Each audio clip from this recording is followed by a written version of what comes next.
آسٹریلوی better Matthew shot نے کہا ہے کہ پاکستان کو ہوم سیریز میں ہرگز ہلکا نہیں لیا جا سکتا۔ پاکستان کھلاڑیوں نے اپنی ہوم کنڈیشنز میں پی ایس ایل کھیلی ہے۔ مانس لیبوشین ہمیشہ کچھ نہ کچھ مشورے دیتے رہتے ہیں۔ ہم کافی عرصے سے پاکستان کا دورہ کر رہے ہیں، اس تجربے کو ون ڈے سیریز میں استعمال کریں گے۔ راولپنڈی میں پریس کانفرنس کرتے ہوئے میتھیو شاٹ نے کہا کہ اسپن کنڈیشنز میں آسٹریلیا کی حالیہ پرفارمنس میں بہتر پرفارمنس دینے کی کوشش کریں گے۔ نئے مالی سال 2026 سے تاج کے بجٹ کی تیاریوں کے سلسلے میں وزیر اعظم شہباز شریف نے وزیر خزانہ کی سربراہی میں 7 رکنی خصوصی کمیٹی تشکیل دے دی۔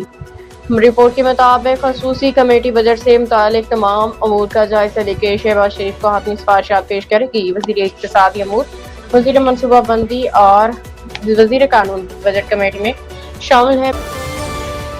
بجلی کے بلز پہ QR کوڈ کے ذریعے سبسڈی کیسے حاصل کرنے کا طریقہ کار سامنے آ گیا، جس میں ماہانہ 200 یونٹ سے کم بجلی استعمال کرنے والے گھریلو صارفین بھی شامل ہیں۔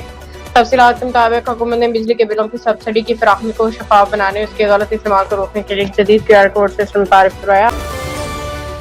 سعودی عرب میں حج کا رکن اعظم وقوف عرفات ادا کیا جا رہا ہے، جس کے لیے لاکھوں حجاج میدان عرفات میں موجود ہیں۔ پاکستانی عازمین حج کے اولین قافلے گزشتہ شب نماز عشاء کے بعد عرفات روانہ ہوئے۔ پاکستانی حجاج کے دیگر قافلے ساری رات عازمین کی رہنمائی میں میدان عرفات پہنچتے رہے۔